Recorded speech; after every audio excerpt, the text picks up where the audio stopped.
चारु माने सुंदर, हाँ जी। वाक माने वाणी, अर्थात जो बोलने में बहुत अच्छा लगता है, कहने में बड़ा अच्छा लगता है। अच्छा तो यही चार वाक मत है जी। इसी को आज के युग में कम्युनिज्म कहते हैं, साम्यवाद। जी। और ये क्या है, ये जो बोलते हैं ना, तो वो ऐसा बोलते हैं कि नई पीढ़ी का स्वाध्याय तो है नहीं। हाँ जी।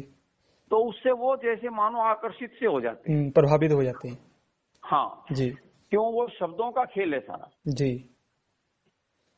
अभी मैं एक देख रहा था, एक व्यक्ति हैं वो कम्युनिस्ट हैं, और क्योंकि आजकल कम्युनिज्म का बुद्धिज्म का समन्वय है। हाँ जी। बुद्धिज्म जो है जी। ये कम्युनिज्म ही बन गया आज। हाँ जी। तो वो इसी चीज को सुना रहा था, अब मुझे याद नहीं नाम क्या था उसका जी। तो वो कह रहा है कि रामायण झूठी है। जी। चलो रामायण झूठी है, उसका उसने कहा कि ये जो रावण को बड़ा माना, कहते हैं कि इन्होंने ये राम को जबरदस्ती वो बना दिया। क्या विलेन क्या कहते हैं उसे, हाँ। रावण को क्या पता? जी जी, विलेन। हाँ, तो इस तरह के शब्द प्रयोग करा। वो कहता है रावण बहुत बड़ा ये था वो था, चलो था ठीक है। फिर कहते हैं कि बुद्ध का और रावण का संवाद हुआ। जी। अब देखिए आप, बुद्ध का और रावण का संवाद हुआ, प्रश्न उत्तर है उनका। जी। और वो कहता है कि ये पूरा एक संवाद था, ग्रंथ था, और इन ब्राह्मणों ने वो भारत में रहने नहीं दिया। वो जो है ना उसमें तिब्बत में सुरक्षित रह गया, वहां से वो फिर जापान वाले किसी को मिल गया, उसने अंग्रेजी अनुवाद कर दिया, उसका फिर हिंदी अनुवाद हुआ, अब वो उपलब्ध है। जी। अब इससे कोई बताए कि रावण के समय में और बुद्ध के समय में अंतर कितना था? बहुत ज्यादा है? बहुत ज्यादा है। लेकिन रामायण झूठी और बुद्ध और रावण का संवाद सच्चा। ये देखिए, ये है चारुवाक। ये है चारुवाक, मतलब तोड़ मरोड़ के अपनी बात को साबित करना है बस। जी।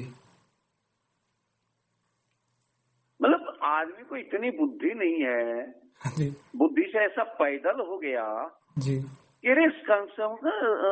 समकक्ष तो हो आदमी, चलो अगर नहीं भी बात हुई हो तो कम से कम वो आसपास में तो हो जी। अब रावण का समय जो है ना वो त्रेता का काल है। हाँ जी। और बुद्ध का समय ये कली काल है। कली, बिल्कुल है। बुद्ध का समय तो समझो कि 2600 साल का है। हाँ जी। और रावण का काल लगभग 9.5 लाख साल का है जी। अब करें इसकी कोई तुलना? बस कह दिया, हो गया। जी जी, ये है चीज। स्वामी जी को आप एक वचन कहते हैं ना, सतवचन महाराज। हाँ वही बात है। ये सतवचन महाराज हाँ, मतलब प्रश्न नहीं करना चाहता जी युवा।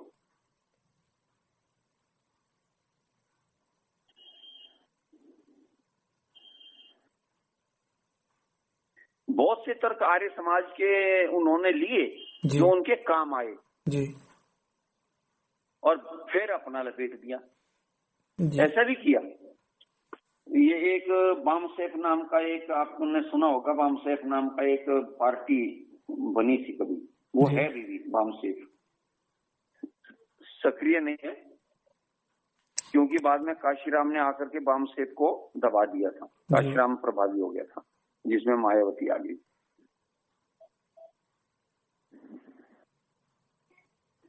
तो इस तरह का चल रहा है इनका ये तमाशा। सभी एक और प्रश्न पूछना था आपसे मैंने। हाँ बताइए जी। और जब सृष्टि के आरंभ में मतलब 4 ऋषियों को ईश्वर द्वारा ऐसे ज्ञान दिया गया वेदों का, उसके बाद चारों ऋषियों ने मिलकर ऋषि ब्रह्मा जी को ऐसे ज्ञान दिया था उन्होंने। उसके बाद मतलब ब्रह्मा जी से फिर मनु जी को मिला या आगे कैसे हुआ था फिर? ऐसा है कि मनु, इसके ब्रह्मा जी के बाद मनु नहीं, उससे पहले तो और कई हो चुके हैं जी। हाँ, मनु तो काफी बात के हैं। अच्छा। हाँ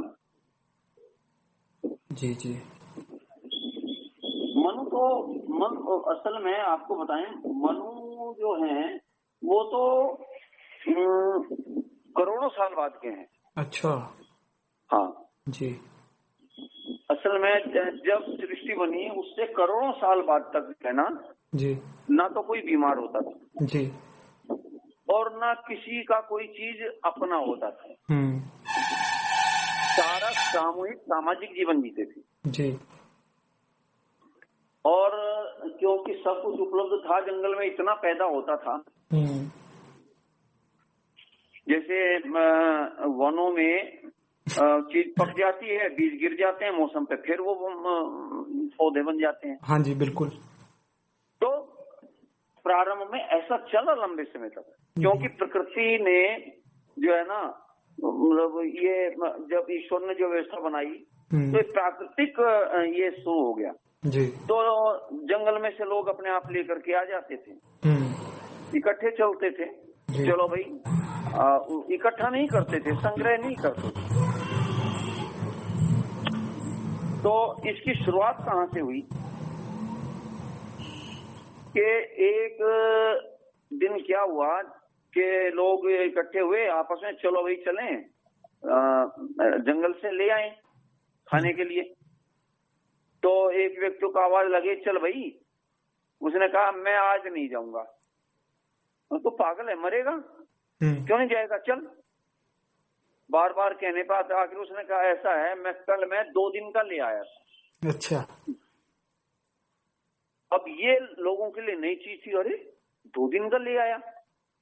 यहाँ से एक अलग सोच पैदा हो गई। हाँ जी बिल्कुल। तो फिर लोगों को किसी ने, यार 2 दिन का हम भी ला सकते हैं, किसी ने 3 दिन का, फिर 8 दिन का, ऐसे अब संग्रह यहाँ शुरू हो गया जी। अब संग्रह होते होते फिर वो जो एक सिद्धांत है, शक्ति का सिद्धांत जी, वो प्रारंभ हो गया। समझिए कब की बात है आप जो बता रहे हैं, कब की है? नहीं, ये सृष्टि के करोड़ों साल बाद की है। अच्छा।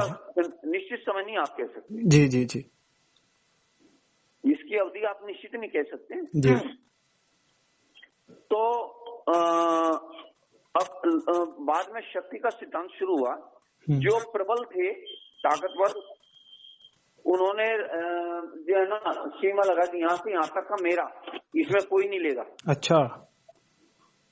जो उससे कमजोर थे उससे आगे, उसने जो सबसे कमजोर थे सबसे दूर चला गया जी। तो अब इस तरह से मेरा मेरा होना शुरू हो गया। अच्छा। फिर लोग सामूहिक की बजाय अपनी सीमाओं में करने लगे और जब अपनी अपनी सीमाएं बंद गई तो झगड़े भी होने थे जी। तो धीरे धीरे कुछ समय के बाद चल करके, समय तो लगता है लेकिन कुछ समय के बाद फिर ये आपस में थोड़ा सा वो शुरू हो गया। फिर ये होने लगा, आदमी असंतुष्ट होना शुरू हो गया, यार इसके पास ज्यादा है, मुझे और मिल जाए, मुझे और मिल जाए, ये चीज शुरू हुई जी। तो समाज में एक अशांति सी होने लगी जी। जब ऐसी स्थिति बनी तो जो ऋषि लोग थे वो बड़े चिंतित थे। ऋषि लोग चिंतित हो गए तो उन्होंने सोचा भाई अब जो वेद में जो राज्य व्यवस्था है अब उसका समय आ गया जी। वेद में जो राज्य व्यवस्था है, शासन व्यवस्था है, हाँ जी, तो उसे लागू करने का समय आ गया। नहीं तो ये तो आपस में जो है ना इतना धरती को नरक बना देंगे, ये तो आपस में झगड़े शुरू हो गए, मनमुटाव शुरू हो गए। तो उस समय फिर ऋषियों ने एक मीटिंग करी, बैठक करी और उस बैठक में निर्णय हुआ कि भाई अब ये जो है ना वेदानुकूल राज्य व्यवस्था चलानी अनिवार्य हो गया। तब सारे ऋषि लोग मिलकर के महर्षि मनु के पास गए और मनु के पास जाकर के उन्होंने, क्योंकि उस समय मनु इनमें उस समय में सबसे विद्वान है जी, तो मनु के पास जाकर के सबने प्रार्थना करी कि आपके अंदर योग्यता है अब आप जो है ना राजपद स्वीकार करें और राज्य व्यवस्था, जो वेदानुकूल राज्य व्यवस्था है, वेद में जो लिखा है, आप उसका प्रारंभ करें। और नहीं तो धरती नरक हो जाएगी और यहाँ बहुत एक पैशाचिक वातावरण हो जाएगा जी। तो जब ये ऋषियों की जो प्रार्थना थी, महर्षि मनु ने स्वीकार करी और स्वीकार करके फिर उन्होंने राज्य व्यवस्था निश्चित की और उस निश्चय में उन्होंने एक मानवीय संविधान बनाया वेद के अनुसार जी। उसका नाम है मनुस्मृति। तो मनुस्मृति ये विश्व का मानवकृत प्रथम संविधान है जी। और वहां से जो है फिर ये मानवीय व्यवस्था, राज्य व्यवस्था शुरू होती है। मनु के भाई थे, उसका नाम था यम। यम को दंड व्यवस्था दी थी जी। इसलिए आज भी कहते हैं ना यम के दूत। हाँ जी, हाँ जी, बिल्कुल।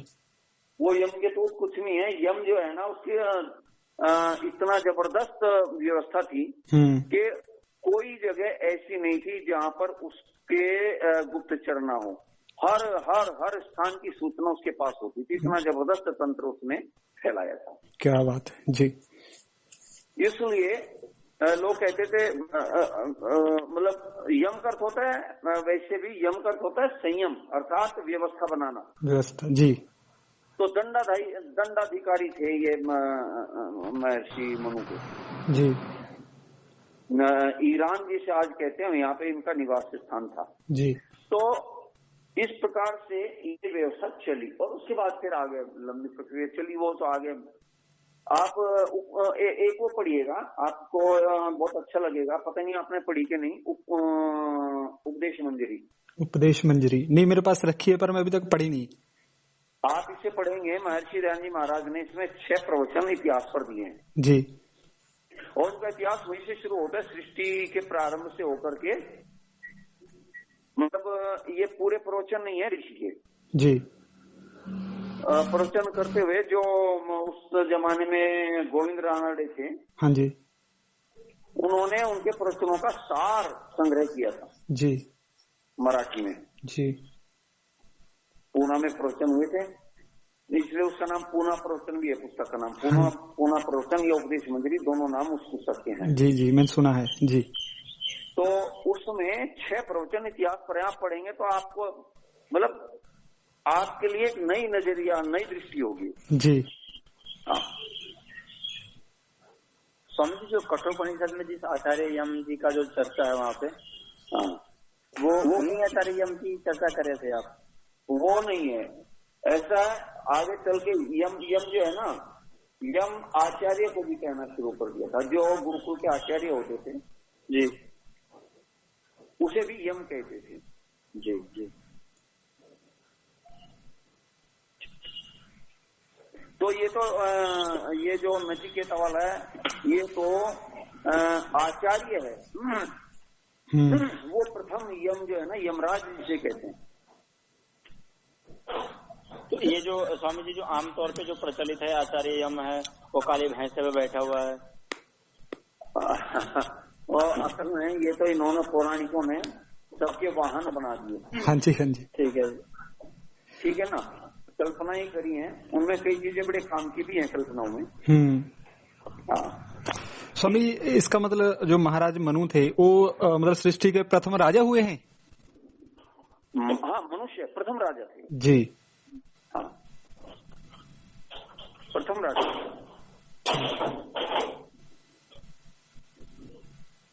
मतलब वो ऋषि भी थे और राजा भी थे? हाँ जी, बिल्कुल। इसलिए इन्हें राज ऋषि बोलते हैं। ऋषि जो है ना 2-3 जगह हैं। हाँ, एक होता है ब्रह्म ऋषि, एक होता है राज ऋषि। हाँ जी। तो ये राज ऋषि हैं जी।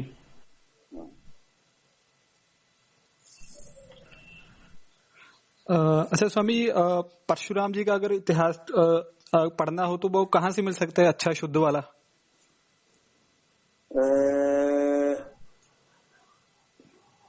मेरी जानकारी में बहुत नहीं है, क्योंकि परशुराम जी का बस सीमित से ही पढ़ा मैंने। जी, मैंने भी ऐसे पौराणिक आदिमों में सुना है, जैसे कि जमदग्नि ऋषि और उनकी। हाँ, बस वो हाँ जी, वो असल में पुराणों में है उसका वर्णन, बस उतना ही है। जी। अब किसी ने संग्रह करके लिखा हो इधर उधर से तो पता नहीं, हाँ जी, क्योंकि आजकल ये जाति व्यवस्था चल गई ना, इन्होंने अपने अपने जो जिन्हें मानते हैं उनके लिए अपने ग्रंथ बना दिए हैं। जी। तो जो ब्राह्मण सभा है, हाँ जी, उन्होंने परशुराम पर लिखा, पर वो मुझे उपलब्ध नहीं हुआ। जी, मैं ये मतांतरों के ग्रंथ संग्रह करने का प्रयास कर रहा हूँ, जी, क्योंकि किसी ने जो है ना ऋषि मुनियों को अपना वो बना लिया है कि भाई वहां से हमारा शुरू हुआ है, किसी ने संतों को बना लिया, हाँ जी, जैसे विश्वकर्मा को बना लिया, ये जो धीमान बिरादरी है। हाँ जी, हाँ जी, मतलब कल्पनाएं, ये है कल्पनाएं, आपको बता रहा हूं। हाँ जी, हाँ जी, हाँ, पर अब मान लिया और सारे वेद से खोजने का प्रयास करते हैं। देखो जी, वेद में हमारे पढ़ने का नाम है। हाँ जी, मतलब वेद को इतिहास बना के रख दिया लोगों ने। बिल्कुल बिल्कुल। हाँ, तो मुसलमान भी मोहम्मद का नाम ऐसे ढूंढ लेते हैं। हाँ, हाँ, हाँ, बिल्कुल बिल्कुल जी। मुसलमानों को तो एक ग्रंथ, एक धूर्त विद्वान हुआ है आर्य समाज में जी, उसका नाम था वेद प्रकाश उपाध्याय जी, बहुत घटिया किस्म का आदमी था। चंडीगढ़ विश्वविद्यालय में संस्कृत विभाग में था वो, वेद विभाग, मतलब जो वेद का जो प्रोफेसर था जी, वेद प्रकाश उपाध्याय नाम था उसका जी, उसने मुसलमानों से पैसा लेकर के जी, और एक ग्रंथ लिख करके दे दिया। उसके बाद से वो बहुत आक्रामक हो गए। अच्छा, तो ये जो ये और एक नाराशंस शब्द जो आया है ना, हाँ जी, तो नाराशंस को उन्होंने मोहम्मद साहब बना करके खड़ा कर दिया।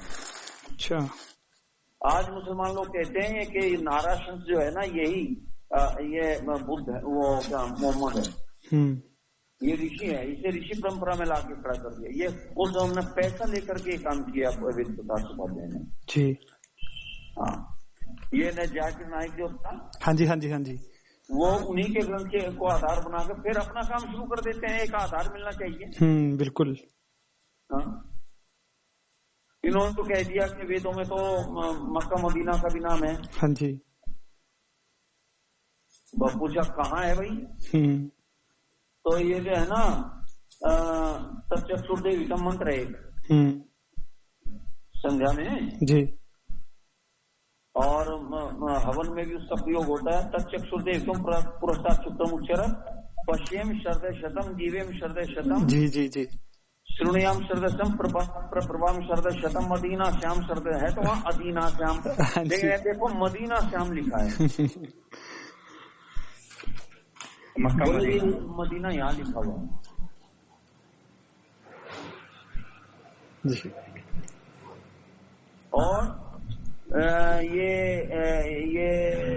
अपने लिए आदमी खोजता है चीजों को। वो कहते हैं सीता जो है वो बुर्का पहना करती थी। अच्छा,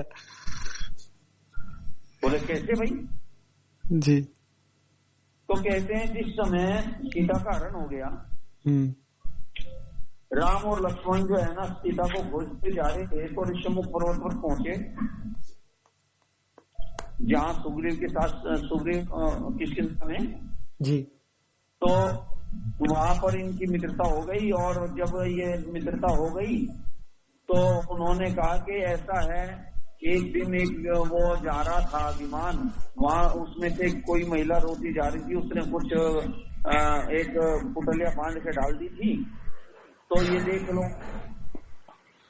तो जब खोल के दिखाया तो राम ने देखा, तो राम तो पहचानते थे। राम ने कहा लक्ष्मण देखना, ये गले का गलबंद और ये सारे कुंडल वगैरह सब सीता की है ना।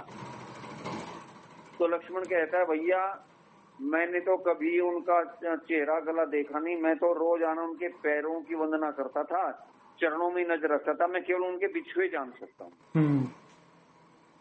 तो यहाँ इस उदाहरण को लेकर ये मुसलमान कहते हैं कि देखो, क्योंकि सीता बुर्का पहनती थी, ऊपर देख नहीं सकता था, केवल पैर पैर दिखाई देते थे, इसलिए पैरों के बिछुए जो है ना बाजी पहचान ली उसने। अब कर लो इनका क्या।